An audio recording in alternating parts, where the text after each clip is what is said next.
dampak dari napi dibebaskan. Karena memang ini fakta. Dari beberapa napi yang dibebaskan memang nggak cukup banyak, Pak.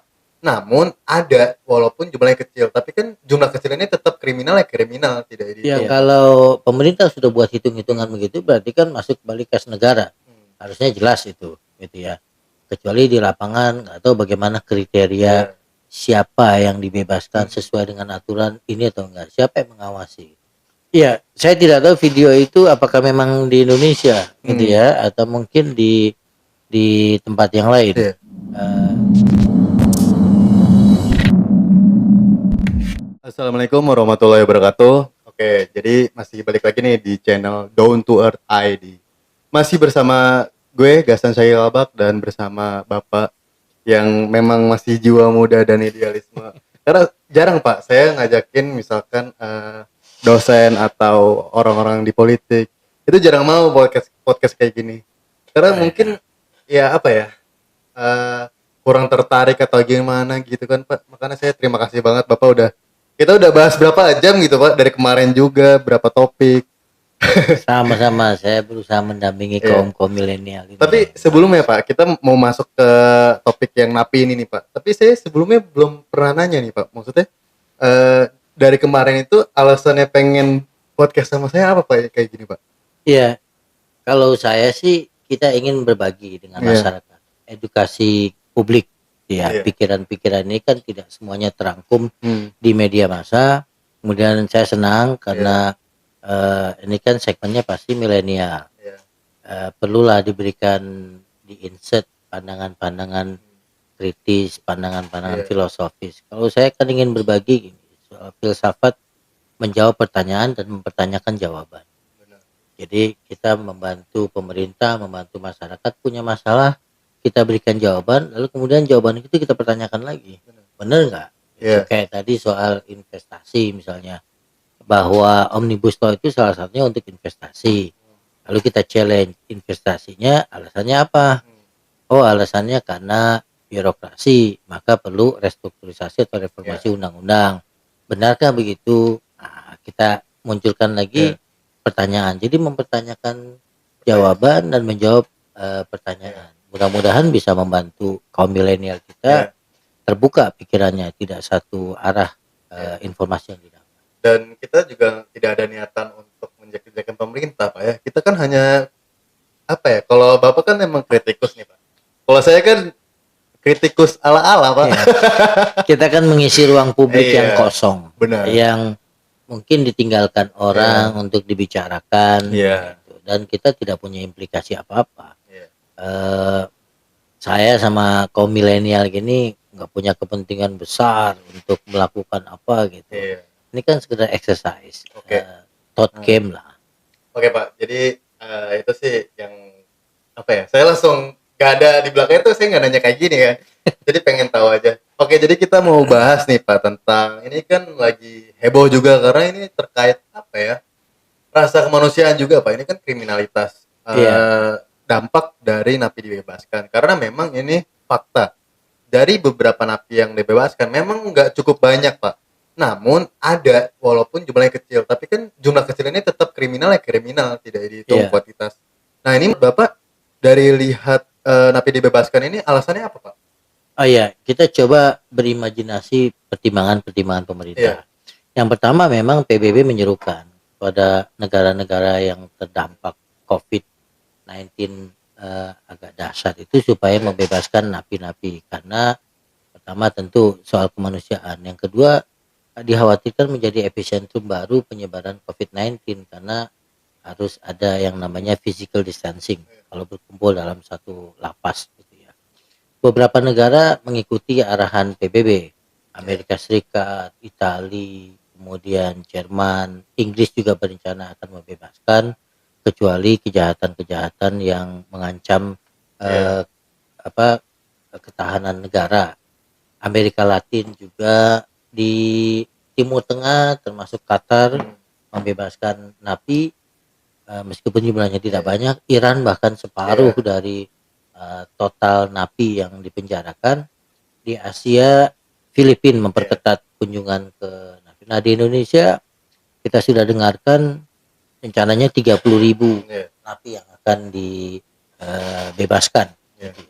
Dan kita baca dari media juga sempat ada polemik, terutama soal rencana pembebasan Koruptor. napi koruptor. Tidak banyak suara yang Eh, keberatan tentang napi yang biasa dibebaskan. Saya melihat satu, pertimbangan kemanusiaan, yang kedua untuk mengurangi penyebaran COVID-19 ini. Dan pemerintah cukup ya pemerintah membuat pertimbangan-pertimbangan khusus. Tiap negara berbeda kriteria-kriteria yang dibebaskan dari penjara. Di Indonesia 30.000 yang akan dibebaskan, sekarang baru 13.000. 9.000 prosesnya asimilasi, dan yang 4.000 kurang lebih itu proses integrasi. Jadi kalau yang asimilasi itu misalnya yang sudah 4 masa tahanan atau setengah masa tahanan, dan banyak kriteria-kriteria yang lain. Jadi kalau asimilasi kembali berbaur pada masyarakat. Nah kalau integrasi mungkin bersyarat gitu ya. Ini jadi 30.000 orang itu yang dibebaskan itu sebetulnya masih dalam tanda petik sedikit dari 260.000 yang napi kita. Sementara kapasitasnya hanya 130.000. Kebayang crowdednya gitu ya. Dan hitung-hitungannya ternyata negara menghemat juga dari pembebasan napi kurang lebih 260 miliar. Hitungannya dari mana? 272 hari kan dari mulai 1 April sampai 31 Desember 2020. Ketemu angka 272 hari kali 32.000 per orang kali 30.000. Nah, itu ketemu angka 260 miliar. Tapi penghematan ini efektif gak Pak? Maksudnya akankah dimainkan juga? Atau memang kita nggak tahu gitu? Ya kalau pemerintah sudah buat hitung-hitungan begitu berarti kan masuk balik kas negara. Harusnya jelas itu gitu ya. Kecuali di lapangan nggak tahu bagaimana kriteria siapa yang dibebaskan sesuai dengan aturan ini atau enggak. Siapa yang mengawasi? Kita memang karena negara kita dikenal, kita sendiri yang mengenalnya sebagai mentalitas korupsi gitu. Peluang-peluang ini ada. Peluang dari 30.000 orang kriteria 2/3 masa tahanan atau yang sudah penyakitnya kronis, yang sudah berumur, kejahatannya ringan. Kriteria-kriteria itu kan tergantung kalapas, karena yang menandatangani itu kalapas atau karutan gitu. Jadi bisa saja itu yang terjadi. Kemudian yang kedua dampaknya kepada masyarakat. Setelah dikeluarkan ini jadi persoalan masyarakat, karena Menteri Kehakiman pernah menyatakan meminta juga kepada Mahkamah Agung atau Kejaksaan Agung tidak lagi menerima tahanan baru. Nah mereka yang berulah kembali kemudian bagaimana prosesnya gitu. Kalau secara sosiologis kita lihat orang, jangankan yang napi ya, dalam kondisi COVID gini banyak PHK massal, kesulitan mencari orang yang tidak punya catatan kriminal saja bisa terlibat dalam kasus kriminalitas karena urusan perut. Bagaimana makan? Ketika tidak mendapatkan cara yang halal, dia akan cari yang haram gitu, termasuk mencuri, merampok dan yang lainnya, menipu.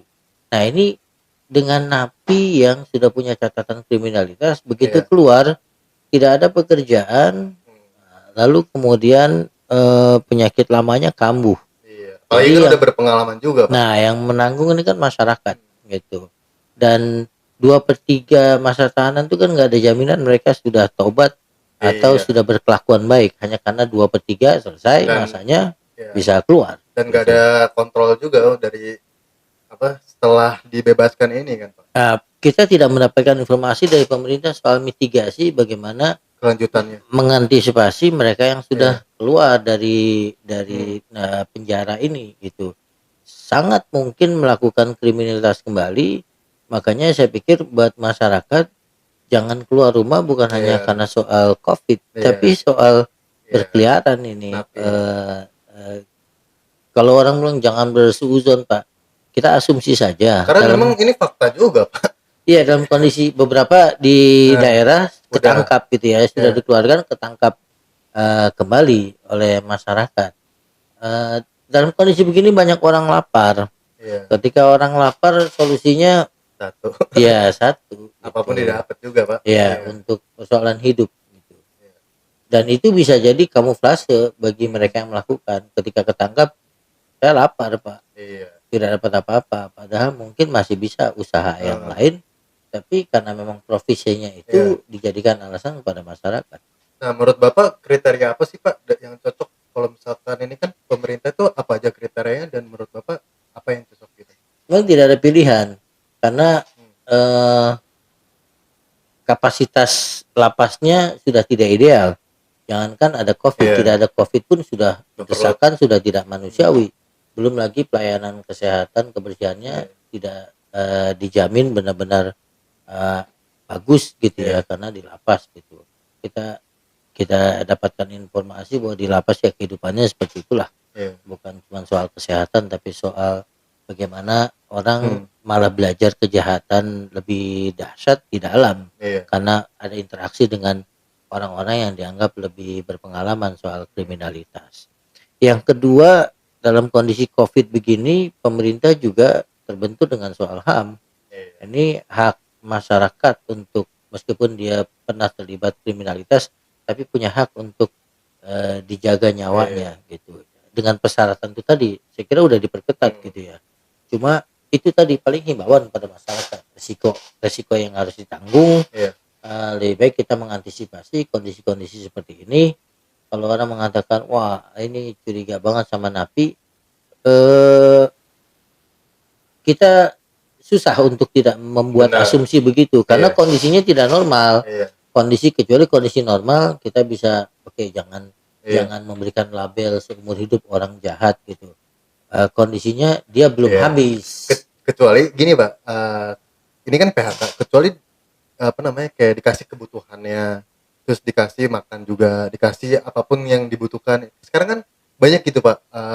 Kelaparan orang-orang di luar sana karena ya itu balik lagi ke darurat sipil dan ke karantina wilayah ini kan yang tidak diterapkan itu, Pak. Iya, proses keluarnya dari penjara aja kita lihat Hmm, di video gitu ya. iya. Seperti euforia dibuka gerbang kayak orang Wah, keluar dari pertandingan sepak bola, keluar iya. begitu ya dengan euforianya. Jadi saya tidak tahu proses Hmm, administrasi pencatatannya bagaimana gitu iya.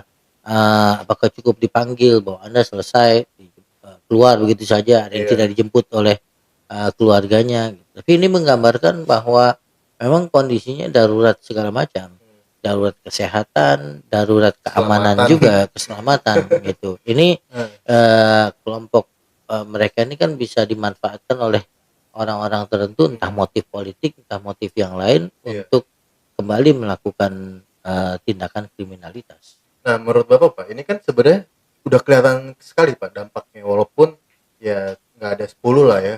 Tapi saya lihat tuh, ini Pak, saya bacain informasinya.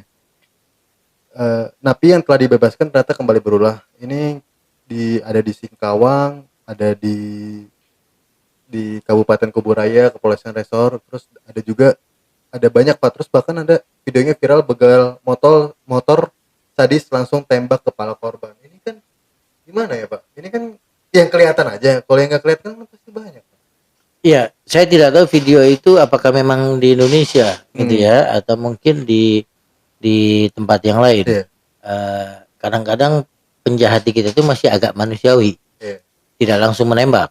Kecuali di negara-negara yang peredaran senjatanya agak bebas. iya. Filipina misalnya soal senjata itu agak bebas di perkampung-kampungan. Hmm, Bisa terjadi seperti itu. Di iya, Indonesia biasanya kalau tidak terdesak banget baru dia melakukan penembakan untuk iya, membela diri. Tapi kalau bukan untuk membela diri dia tidak menembak. Tapi apapun ceritanya, kasus-kasus yang muncul di masyarakat ini memberikan alarm buat iya, kita, buat aparat keamanan, buat pemerintah bahwa masyarakat bukan hanya punya hak supaya ekonominya hmm, terjamin, tapi punya hak keselamatan iya, jiwanya, iya, benar. keselamatan nyawanya. Disitulah kemudian bertemu himbauan supaya kita tinggal di Iya, rumah, bukan hanya iya, soal iya, benar. COVID-19 tapi juga soal kriminalitas bisa meningkat. Tapi jadi tertekan nggak sih, Pak? masyarakat ini kan udah dikhawatirkan dengan COVID-19 kesehatan, lalu ada juga NAPI ini terkait dengan keselamatan dan keamanan. Jadi kan apa ya, mental kita jadi down gitu loh Pak.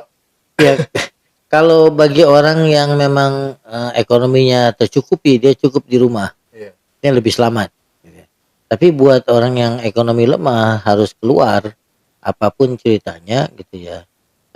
Ini memang harus berhati-hati karena orang yang lapar dan cenderung bertindak kriminalitas tuh nggak pandang bulu, dia nggak lihat tampang. Yang jelas kalau misalnya ada kesempatan dia akan lakukan gitu.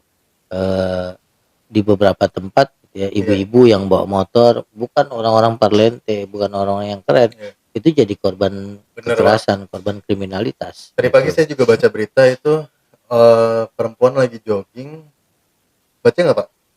Yang aduh itu videonya parah banget Pak. Jadi apa ya?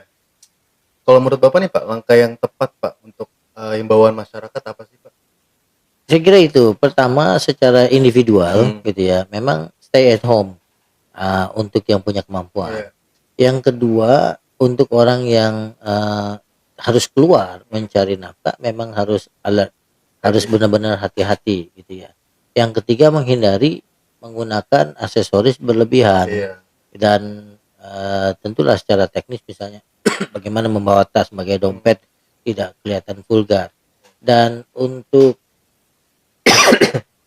kelompok masyarakat harus dibentuk kembali sistem keamanan yang melibatkan partisipasi masyarakat secara keseluruhan. Kan kecenderungannya sekarang kalau perumahan-perumahan itu iya, diserahkan kepada satpam iya, gitu.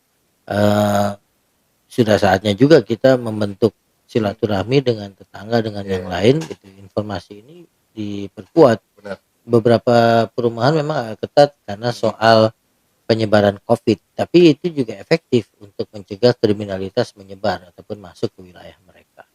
Oke deh Pak, thank you banget Pak buat sharingnya. Ada masukan nggak Pak ke pemerintah terkait napi dibebaskan ini? Iya, kalau soal pertimbangan dilepaskannya sudah kita dengarkan itu ya, Iya, karena memang dilemanya dikumpulkan akan memberikan peluang ada epicentrum baru penyebaran COVID-19. Yang kedua, pemerintah mestinya membuat semacam mitigasi iya, gitu ya, langkah kalau kemudian entah database atau hmm, apa gitu, tidak semuanya benar-benar asimilasi dilepas, iya, tapi yang integrasi itu sebenarnya lebih banyak karena ada terpantau untuk melakukan kontrol dan bersyarat. Kalau tanpa syarat meskipun sudah 2/3 masa tahanan, hmm, kan biasanya kalau sudah berkelakuan baik, iya, ini bukan kriterianya bukan berkelakuan baik, sudah iya, 2/3. Kalau berkelakuan baik paling tidak ada tanggung jawab moral, sudah ada indikasi dia baik, hmm, mulai baik gitu. Tapi kalau 2/3 hanya karena masa tahanannya sudah iya, dilampaui, tidak ada indikator kuat iya, ada untuk perubahan berubah. sikap gitu. Dan itu yang membuat asumsi masyarakat, benar nggak ini Hmm, sudah berubah, sudah tobat. Jangan-jangan di lembaga pemasyarakatan itu hanya sekedar menerima iya, hukuman. Keluar dari itu bisa dendam, bisa iya, kembali lagi melakukan tindakan. Yang ketiga, atmosfernya mendukung. hmm, Cari kerjaan susah, iya, dan yang kedua skill ada, iya, mental ada, iya, pengalaman ada. ah, ah. Kita sih hanya berharap semoga mereka benar-benar taubat dan kembali ke masyarakat. Tapi rasa-rasanya dengan indikator tadi itu, saya hanya menyuruhkan masyarakat agar benar-benar waspada Iya. dan pemerintah terutama aparat keamanan juga membantu agar masyarakat eh, dijaga keselamatannya. Oke deh Begitu Pak, Mas thank Gaza. you banget ya Pak ya buat sharingnya sampai Mudah-mudahan bermanfaat insya Allah buat pasti deh. masyarakat. Semoga Bapak tambah sehat terus Pak dan Amin. dijaga lah keselamatan dan kesehatannya sama Amin. keluarga. Dan Amin. untuk teman-teman kita menghimbau untuk stay at home dan apa ya, terus selalu lah untuk mengikuti update dari informasi-informasi dari pemerintah, terus salah satunya dari Don't Worry ID ini, karena kita menghadirkan yang nggak bakal ada di media. Nggak itu canda Ya, sih. informasi alternatif saja. Alternatif itu bahasa halus saya. Memang Bapak ini tapi ini sih Pak, stay stay at home ini kan bener sih bisa merubah semuanya Pak ya. Iya, Jadi kita lebih aware juga dengan kesadaran kesehatan dan keselamatan, dan kita ini mau Ramadan saatnya kita ibadah, kita juga saran buat teman-teman tingkatkanlah terus Ramadan, walaupun ada salah satu relawan juga dari pihak kubu itu yang bilang fatwa MUI disuruh buat kalau puasa tidak ada. Tapi kita nggak bahas masalah itu sih karena kan itu kan personal ya Pak ya. iya. Kita bahas yang lebih general aja. Jadi jangan lupa untuk subscribe, like, komen, dan share video.